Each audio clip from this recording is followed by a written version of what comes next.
Fala pessoal, tudo bem com vocês? Este é o nosso terceiro vídeo de uma série de 4 episódios, onde vamos estar abordando todo o conteúdo da certificação DP900, conforme o treinamento oficial da Microsoft. Então vem comigo para este terceiro episódio em busca do seu PES. E neste terceiro episódio, vamos estar abordando temas como nós podemos explorar serviços de dados não relacionais no Azure, também a parte de provisionamento e implantação de dados e o gerenciamento e armazenamento de dados não relacionais, que são itens que têm um peso interessante lá na hora da prova. Então, neste nosso primeiro módulo, vamos analisar as ferramentas e explorar os serviços de dados não relacionais no Azure.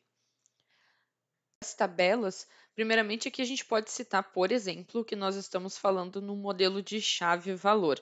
Aqui nós temos os itens onde temos os dados, né, valores de um cliente, né, quais suas características, podemos determinar que seria nome, CEP, telefone e um ID único. Lembrando que todos os itens, né, eles são armazenados como um conjunto de campos e tem uma chave exclusiva. Então, quando nós falamos sobre o armazenamento de tabelas, pessoal, é importante vocês saberem que todos esses itens vão ser chamados de linhas e os campos são conhecidos como colunas. Agora, não tente não confundir muito. Ah, mas a gente tem lá as tabelas de dado relacional. Você comentou que parece, né, um modelo de Excel. Aqui não seria a mesma coisa? Nesse caso, não. Porque aqui nós estamos falando de dados semi-estruturados.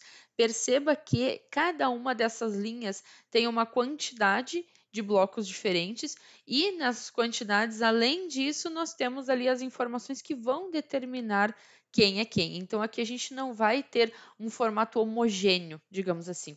Todas as linhas de uma tabela devem ter uma chave, só que além disso, as colunas aqui vão variar. Essa que seria uma grande diferença. Em um banco de dados relacional, por exemplo, as informações seriam divididas, né, várias linhas, várias tabelas. Aqui, o armazenamento de tabelas fornece um acesso mais rápido, né, com os detalhamentos de um cliente, porque os dados estão disponíveis em uma única linha. Então, você não vai precisar executar associações entre esses relacionamentos. E aqui a gente vai garantir um acesso rápido, porque o armazenamento de tabelas ela vai ser dividido em partições, né? E esse particionamento não apenas ajuda a organizar os dados, mas também melhora a escalabilidade e o desempenho. Isso aqui é importante a gente saber, porque pode ser um item, obviamente, que vai cair na sua prova. Então, vamos mentalizar o seguinte: as partições são independentes umas das outras e podem aumentar ou diminuir a quantidade de linhas que são adicionadas ou removidas de uma partição. Ou seja, uma tabela pode conter qualquer número de partições. E no tocante à pesquisa, quando você for pesquisar algum dado, você pode incluir a chave de partição nos critérios dessa pesquisa. E assim você vai diminuir o volume de dados. Porque quando a gente fala de banco de dados, nós temos uma quantidade enorme de itens participantes. Conforme os nossos dados vão crescendo, a volumetria vai crescendo, nós precisamos adotar estratégias que mantenham o desempenho. Você precisa de uma aplicação que busque, né, a conta de um usuário, que busque o cadastro de um colaborador. Quando nós temos um número limitado, isso até de certa forma é bem fácil de fazer, mas agora pense em um universo onde nós precisamos localizar rapidamente um determinado item. Como que nós vamos fazer isso sem prejudicar o desempenho do sistema?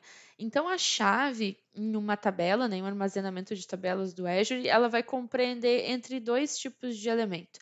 A chave de partição, que vai identificar aquela linha, e uma chave de linha exclusiva para cada linha na mesma partição.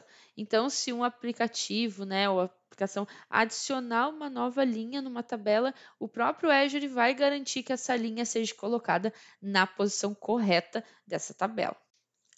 E falando um pouco sobre os benefícios da gente fazer a utilização nesse modelo de tabelas. Uma coisa que você precisa saber é que essas tabelas de armazenamento do Azure não têm esquema. Inclusive, caiu isso na minha prova, questionando sobre quais seriam os modelos de armazenamento que não têm esquema. Fique ligado. E é fácil adaptar também os seus dados à medida, né, que as necessidades desse aplicativo, a aplicação, elas estão evoluindo, estão incrementando, estão recebendo mais dados. Então, falando sobre as vantagens, é mais fácil de dimensionar. E a gente vê aqui que a forma como os apontamentos estão sendo realizados, a gente consegue administrar isso de uma melhor forma. Nós já vamos falar sobre a questão do armazenamento e quanto que é o ideal, qual que é o indicado e tudo mais. Uma tabela pode conter dados semi-estruturados, isso é bem importante. A inserção de linha é super rápida e a recuperação de dados também. Então, a gente já tem aqui várias vantagens, mas não podemos esquecer as desvantagens também. Qual seria uma desvantagem? A consistência precisa ser considerada, que é um ponto de atenção, porque as atualizações transacionais de várias entidades às vezes podem não ser garantidas e não há uma integridade referencial, ou seja, quaisquer elementos entre essas linhas precisam ser mantidos e externamente, melhor dizendo, a tabela. É difícil um pouco de filtrar e classificar os dados quando eles não são um dado-chave. Tá? Então, essas nossas consultas, elas precisam ser em base em um campo não-chave para resultar em verificações completas da nossa tabela. Mas nós temos, né, como criar vários mecanismos que podem nos ajudar a ter um melhor desempenho, né, uma performance e garantir, é claro, que a gente não vai ter dados replicados nem nada desse tipo. E como nós vamos explorar o armazenamento de blobs dentro do Azure? Bom, aqui a gente tem três modelos. O blob de blocos, que ele é tratado como um conjunto de blocos, né? Ele até tem um tamanho aqui que ele pode variar em tamanho de até 100 mega e até mesmo 50.000 unidades de bloco, que vai fornecer um tamanho máximo ali de perto de 5 tera. O que a gente precisa saber é que o bloco ele é a menor quantidade de dados que pode ser lida ou escrita como uma unidade individual. E nesse modelo aqui, o blob de bloco, ele pode ser utilizado tanto para armazenar objetos binários e também itens que mudam com pouca frequência. Quando a gente fala de blobs de página, aqui ele está organizando até páginas de 512 bytes por tamanho fixo, e um blob de página é otimizado para dar suporte a operações aleatórias de leitura e gravação. Então, aqui você vai utilizar os blobs de página para implementar o armazenamento em um disco virtual, por exemplo, de máquinas virtuais. Lembrando que ele pode ter até 8 tera de dados. E quando a gente fala de blobs de acréscimo, ou talvez você encontre em alguma documentação, como anexar blobs, né? Não esqueça que nós estamos falando da tradução, né, do modelo de documentação em inglês. Aqui nós temos um blob de acréscimo e ele é um blob de bloco otimizado para dar suporte a essas operações. Aqui cada bloco pode variar até 4 mega e o tamanho máximo dele vai ser 195 GB. E você pode adicionar blocos ao final de um blob de acréscimo, ou seja, a atualização ou exclusão de blocos existente não é compatível, você vai só adicionando lá ao final. Lembrando, né, pessoal, dentro de uma conta de armazenamento dentro do Azure, você vai criar lá, tem um storage account, você pode criar containers, pode criar os files, pode criar table, pode criar query, dependendo qual que é o modelo de informação que você vai trabalhar e também vai colocar qual o modelo de camada. Pessoal, camada também cai na DP 900. O que é camada? Nós temos três modelos de camada. E dependendo do modelo que a gente escolher quando for determinar a leitura e escrita dos nossos arquivos, até mesmo falando em repositório, vai determinar quanto que vai ser a nossa conta. Então a gente tem o modelo hot, o cool e também o archive. Então aqui, se a gente coloca os nossos dados em um ambiente que seria o hot, que é a camada a quente, digamos assim, nós temos um custo um pouco maior do repositório, tá? E cada vez que você faz a leitura, você tem uma cobrança, mas ela é uma cobrança, digamos, mínima, porque a Microsoft entende que se você deixou os seus arquivos nessa camada, é porque você vai acessá-los com muita frequência. Então, vou acessar com frequência eu vou colocar os meus dados rotulados, digamos assim, como hot. E os dados eles vão ser armazenados em uma mídia de alto desempenho, por quê? Porque eu tenho que fazer a leitura dessas informações com frequência, eu preciso de performance. Quando eu falo do modelo cool, que geralmente a gente fica fazendo piada com esse modelo, mas aqui nós temos uma situação diferente da camada hot. Nós vamos ter um custo inferior pelo repositório e um custo um pouco mais alto pelo momento em que eu vou acessar essa informação. Então, eu digo que eu tenho essa informação e eu não vou acessá-la com muita frequência. Então, aqui eu vou ter uma cobrança inferior pelo repositório e superior ao hot com relação ao acesso. Quando a gente fala do modelo de archive, a melhor referência para ele seria backup. Porque o que, que acontece? Nós temos um valor muito inferior no quesito repositório e muito superior no quesito acesso. Então, se os meus dados estão no modelo archive, quer dizer que eu não tenho pressa em acessá-los. Eu quero guardá-los. Por isso que é archive ou arquivo, né? Você pode encontrar na tradução escrito assim. Então, não quer dizer que eu nunca vou acessar esse dado. Quer dizer que quando eu acessar, eu tenho um SLA, a Microsoft tem um SLA para me trazer esse arquivo. E um termo que nós usamos bastante é que ele tem que ser reidratado, sabe? Para que a gente possa ter acesso a esse dado. Nós podemos, uma coisa que é bem interessante lembrar de frisar, por exemplo, eu tenho minhas informações no modelo hot ou cool. Eu consigo trocar entre um e outro sem problema. E a partir do momento que eu troco, vai só ir mudando o valor de cobrança a partir dali. Agora, se eu tenho um dado que está como archive e eu faço a troca para outro modelo, não pense você que no instante seguinte vai estar acessando os dados, porque não vai acontecer dessa forma. Né? Aqui não adianta a gente tentar bancar o esperto para acessar a informação mais rápida. Lembre-se, dados para o modelo de archive devem ser considerados um SLA aí de pelo menos 6 a 9 horas, porque a Microsoft tem um SLA que gira em torno disso para mais, no caso de ter que fazer um restore. Então, não coloque no modelo de archive informações que você vai ter que acessar com frequência ou que quando acessar você não possa esperar todo esse tempo. Não vai ser uma boa ideia. Então, quando a gente fala do modelo de blob, é importante você lembrar o seguinte: o blob é indicado para a gente salvar imagens, tá? Armazenamento de arquivos para processo distribuído, streaming como áudio e vídeo, os próprios dados de backup que eu comentei agora há pouco e dados para análise. Então aqui a gente tem, além da questão da segurança, a replicação, os modelos de cobrança, uma coisa que é interessante é que os blobs do Azure são utilizados como base para armazenamento no Azure Data Lake. Essa questão caiu na minha prova também. Tinha uma pergunta referenciando o Azure Data Lake e perguntava se ele utilizava, né, o blob para fazer armazenamento. Né? Então, se cair na sua, você já está ligado. Lembrando também que os blobs do Azure incluem controle de versão, ele tem os instantâneos, que seriam, né, as nossas cópias de somente leitura de um determinado momento, as cópias de sombra, né, shadow copy, que a gente utilizava muito, né, em servidores. A gente tem a questão de exclusão, onde um recurso permite recuperar um blob que foi removido ou substituído por acidente. Eles chamam isso de exclusão suave, né, em termos traduzidos. Mas no dia a dia a gente costuma utilizar outras expressões para isso também. Então, é importante que você saiba esses detalhes.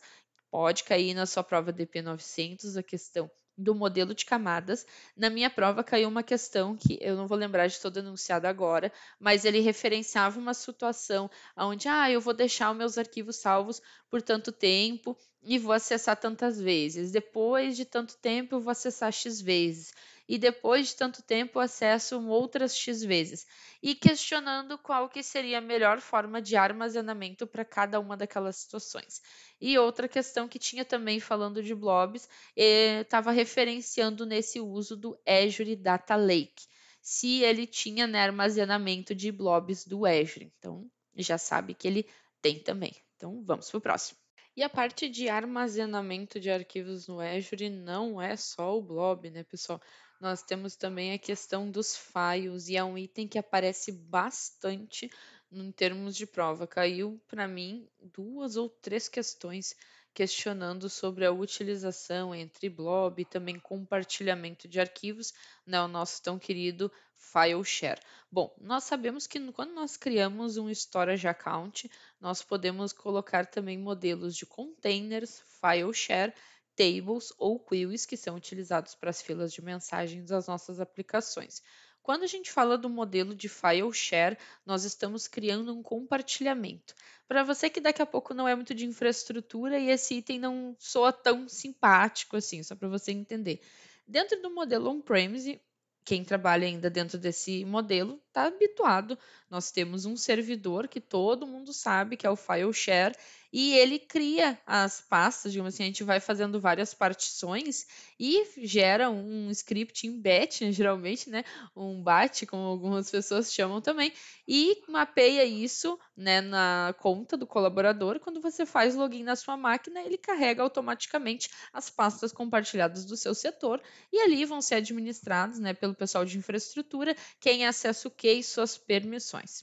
Beleza, estamos na nuvem, e agora?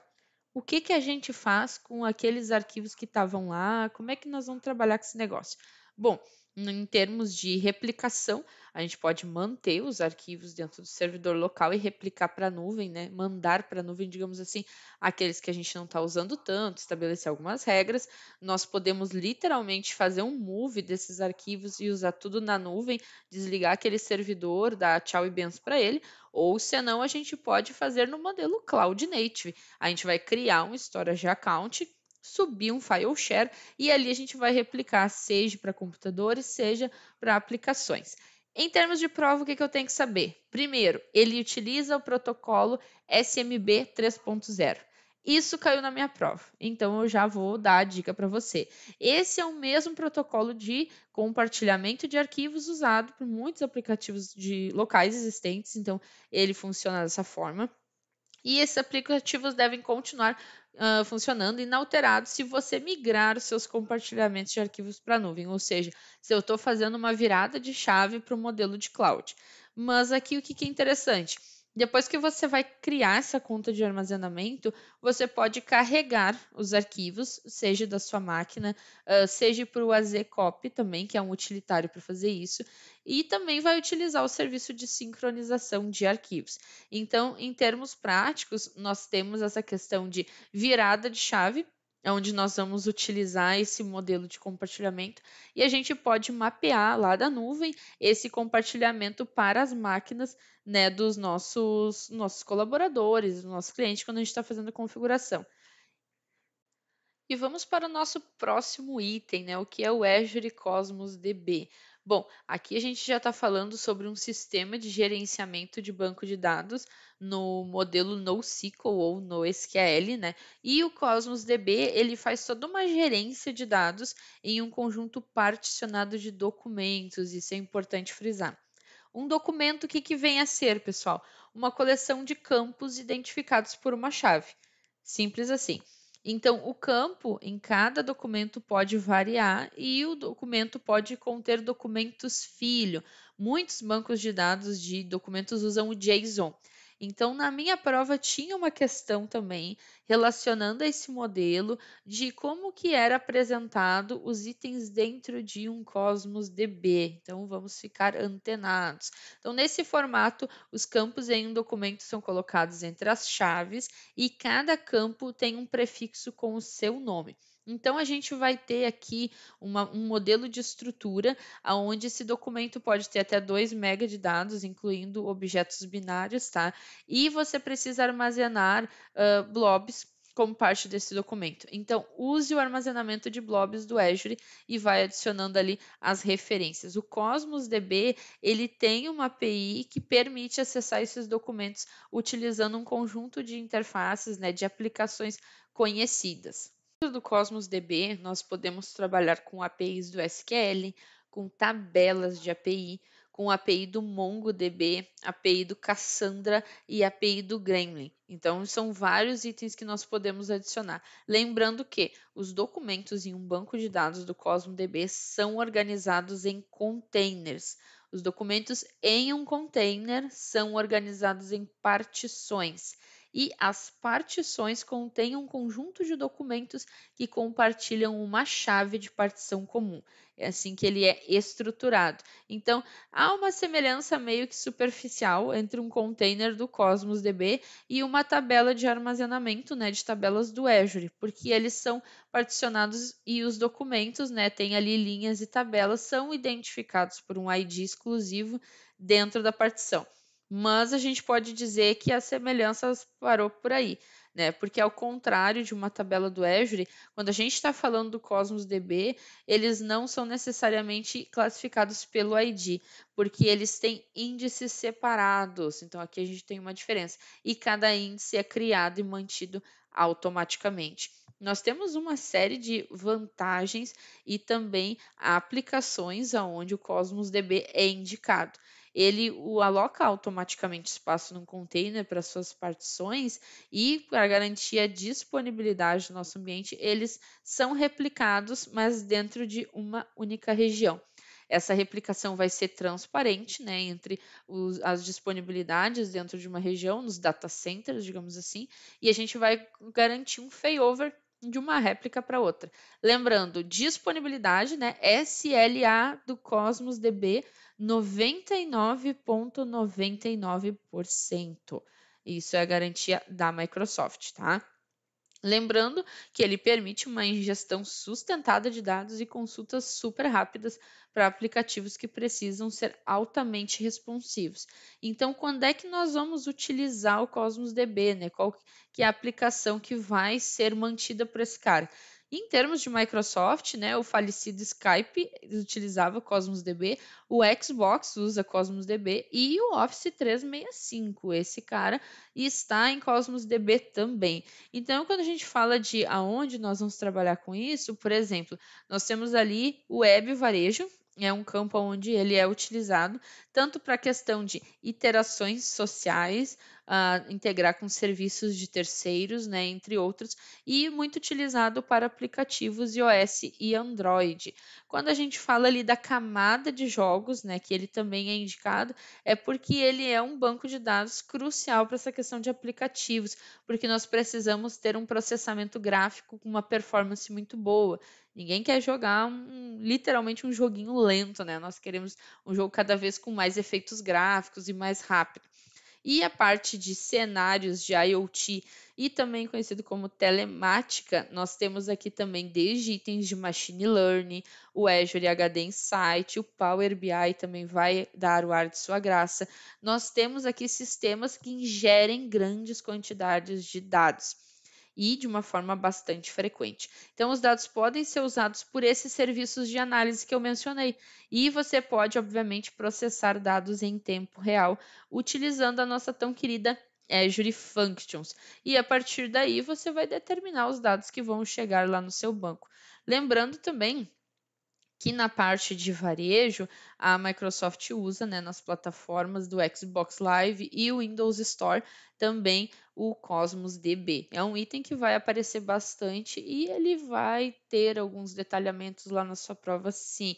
É importante você saber no que ele se diferencia e também aonde a gente pode utilizar esse cara. Então, vamos para o nosso próximo módulo, explorar o provisionamento e a implantação de serviços de dados não relacionais no Azure. A gente vai ver como nós vamos provisionar o Cosmos DB. Pessoal, eu trouxe essa tela e já vou referenciar alguns detalhes que podem aparecer no teste de vocês, que a Microsoft gosta de perguntar. Então, fiquem ligados. Aqui a gente está criando uma conta do Azure Cosmos DB. Até aqui, nada demais. Selecionar assinatura, grupo de recursos, nome da conta e API. Ah, é aquele negócio que a Valéria falou agora há pouco, já até me esqueci. Não se esqueça desse cara. Tome nota, vamos de novo. A API do SQL, a gente vai utilizar aqui, nós podemos utilizar a tabela de APIs, a API do MongoDB, a API do Cassandra ou a API do Gremlin. Ou seja, os modelos que a gente pode selecionar quando vai provisionar o Cosmos DB. E a Microsoft fez a questão de me perguntar na minha prova, quando estava selecionando o Cosmos DB, qual que era o modelo de API válido que eu poderia selecionar. Aí era uma questão exatamente assim, tinha a frase, e daí tinha ali Cosmos DB e uma setinha para selecionar qual que queria. No meu caso, caiu a parte do API SQL, mas é importante vocês saberem que temos 5 modelos. API SQL, tabela de API, API do Mongo, do Cassandra e do Gremlin. Pode cair isso na sua prova, fique ligado. O nosso próximo ponto é o provisionamento do Data Lake Storage. Que nem eu comentei, caiu na minha prova sobre o Data Lake, entre outras coisas, questionando se poderia utilizar um Storage Account no modelo de Blob para guardar os dados. Sabemos que sim. Outra coisa que a Microsoft gosta de perguntar, que também caiu na minha prova, foi sobre esse quesito, que seria o namespace hierárquico. Esse negócio que é difícil de pronunciar. Que cargas d'água é isso? Bom, a gente tem um mecanismo que, de certa forma, é essencial quando a gente fala do Data Lake Storage, para a gente poder ter um desempenho de sistema de arquivos na escala por um preço de armazenamento de objetos. Isso é namespace hierárquico.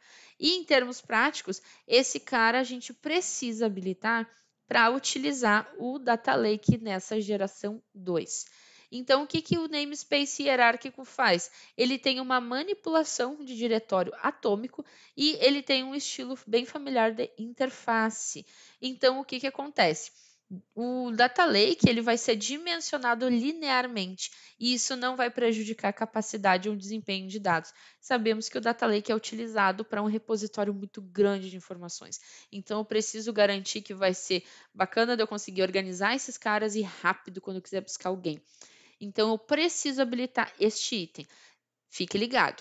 Se cair na sua prova alguma coisa referente ao Data Lake, o que você precisa ativar para ter uma manipulação de diretório atômico, exatamente essa palavra, ou senão a questão de estilo familiar de interface. Você já sabe, você tem que habilitar namespace hierárquico. Fica a dica, mais uma questão aí para você acertar na sua prova.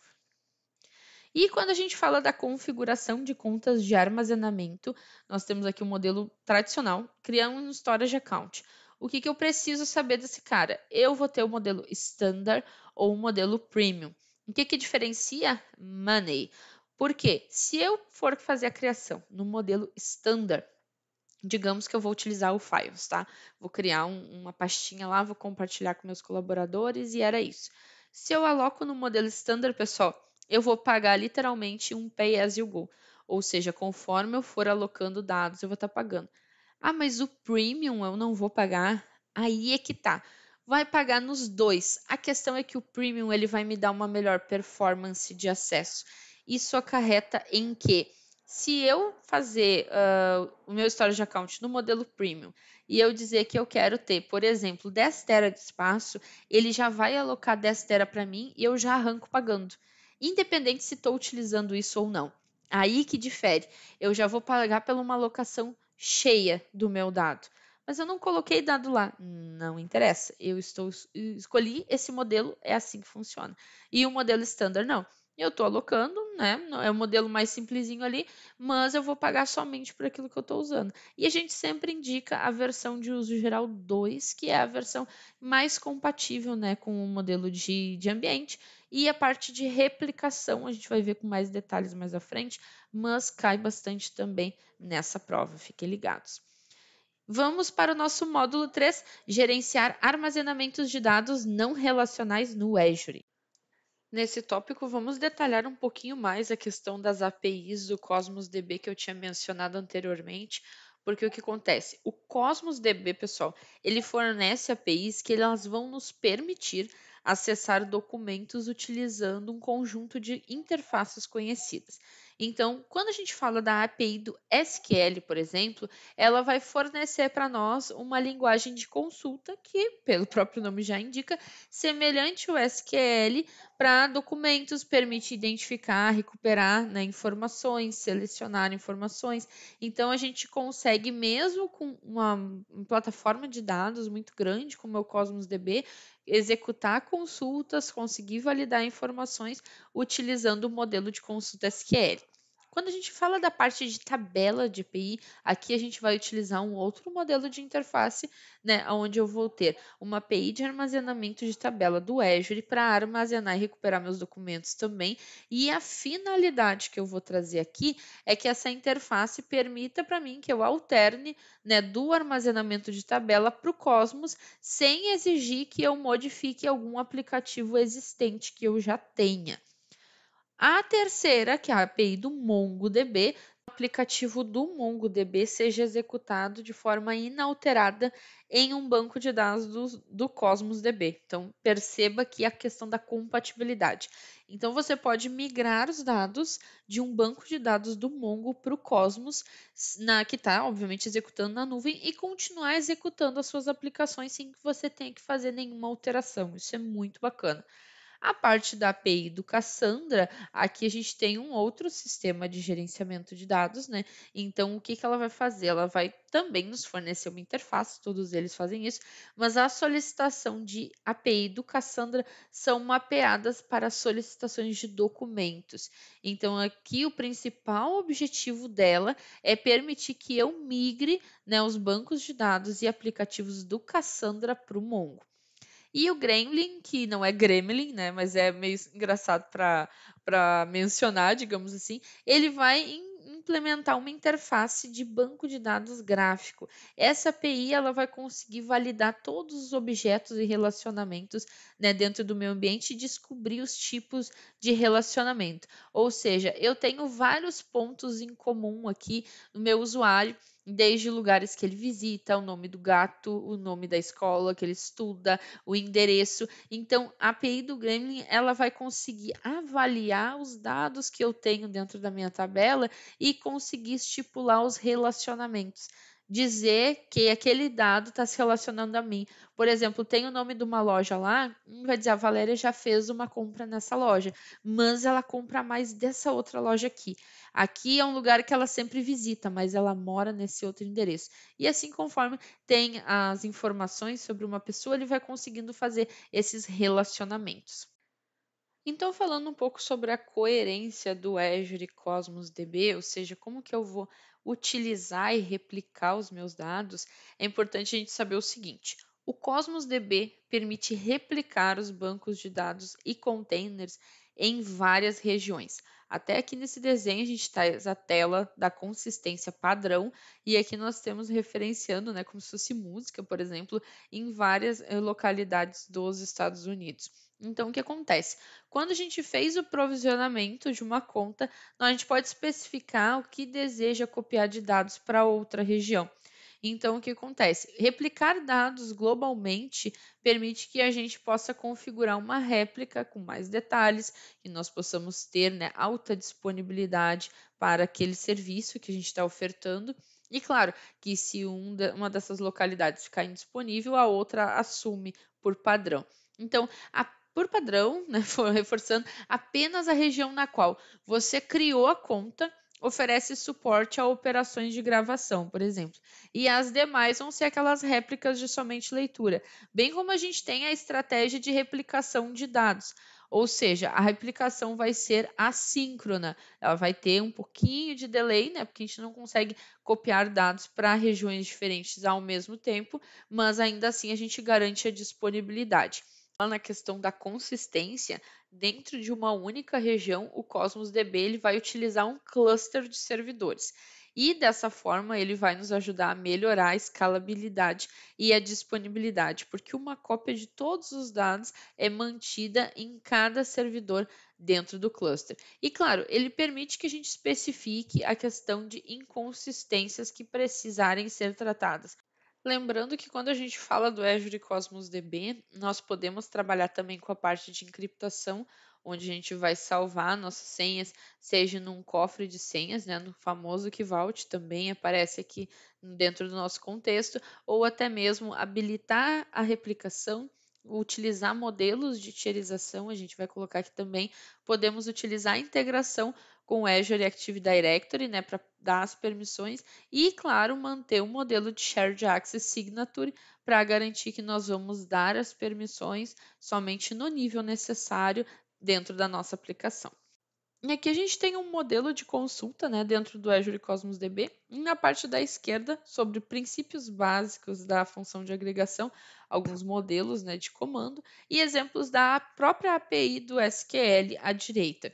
Quando eu fiz o teste, não teve nenhuma questão assim referenciando a parte da escrita, mas tinha alguns comandos em JSON referenciando, mas daí não o Cosmos DB especificamente, mas o que aquele código estava trazendo, qual que era o nome da tabela, qual que seria o comando para preencher, o próprio select mesmo, né? Então não necessariamente seria um conhecimento de Azure Cosmos DB, mas sim de comandos SQL. Essa parte no teste até que é mais tranquilo. E finalizamos agora a nossa terceira aula, pessoal. Vamos para o nosso teste de conhecimento para garantir que você está afiado para fazer a sua prova. Então, bora lá. A nossa primeira pergunta: quais são os elementos de uma chave do armazenamento de tabelas do Azure? Aqui, primeira opção, nome da tabela e o nome da coluna, chave de partição e chave de linha, ou o número da linha. Aqui, pessoal, não vamos confundir com a questão da tabela, que nós estamos falando de armazenamento. Então, a nossa resposta correta aqui é chave de partição e chave de linha. Nossa segunda pergunta: quando você deve usar um blob de blocos e quando você deve usar um blob de páginas? Na primeira opção, usar um blob de blocos para dados não estruturados, que exigem um acesso aleatório para executar leituras e gravações. Usar um blob de páginas para objetos discretos que raramente são alterados. Segunda opção, usar um blob de blocos para dados ativos armazenados usando a camada de acesso dados quente e um blob de páginas para dados armazenados usando as camadas de acesso a dados frias e de arquivos.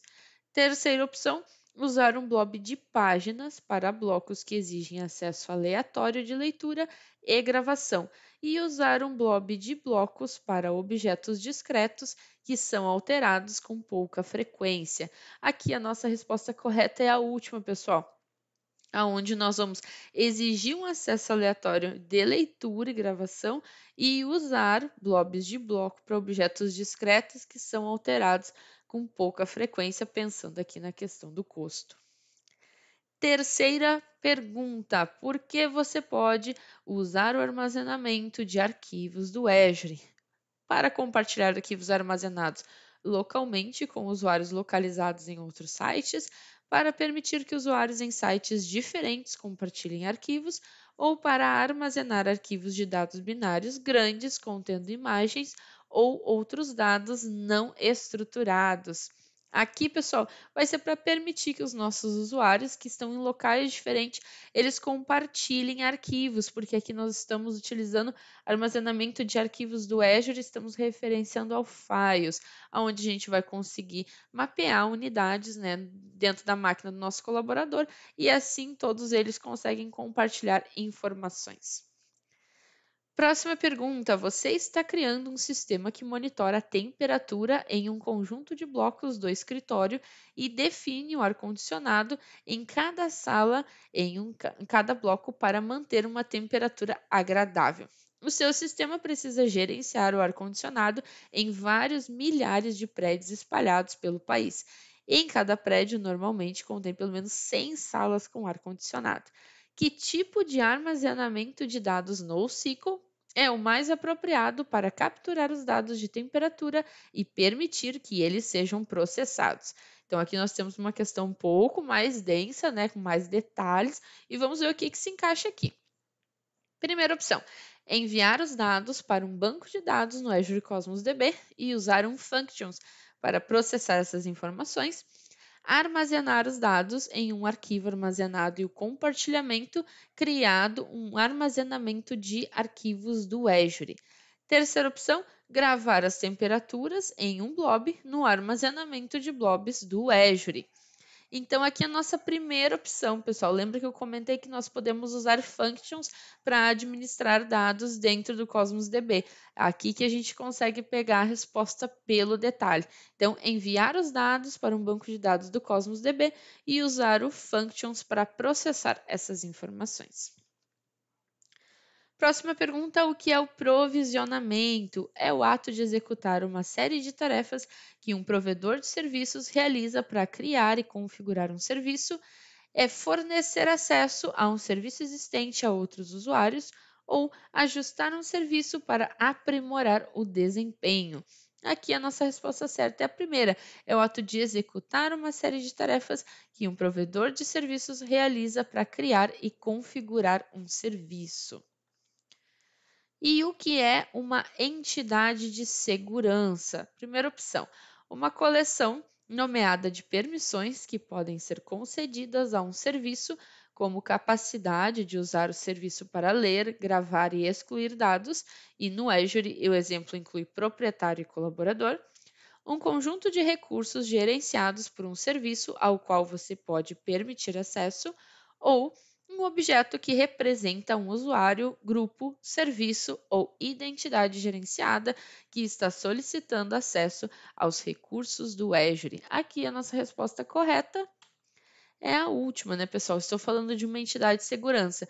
Ali a gente está falando da questão de permissões. Aqui eu quero a entidade. Então, aqui eu estou falando sobre o objeto que representa um usuário, que é a última opção. Qual das alternativas a seguir é uma vantagem do uso de replicação de várias regiões com o Cosmos DB? Os dados estão sempre consistentes em todas as regiões. Aqui a gente tem que lembrar da questão da cópia síncrona, não vamos esquecer. A disponibilidade aumentada ou uma maior segurança dos dados.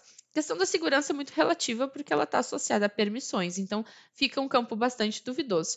Aqui a resposta correta é a questão da disponibilidade, né, pessoal? Mesmo conceito de replicação de qualquer outro tipo de dado. E assim nós encerramos a nossa terceira aula do nosso curso DP900. Pessoal, na nossa última aula a gente vai ter um quiz um pouco maior ao final, onde eu vou trazer algumas questões que caíram no meu teste para ajudar você a alcançar o seu PES. Então se liga no canal da Cloud, que muito em breve vai estar saindo o nosso último vídeo. Eu espero você lá. Tchau, tchau!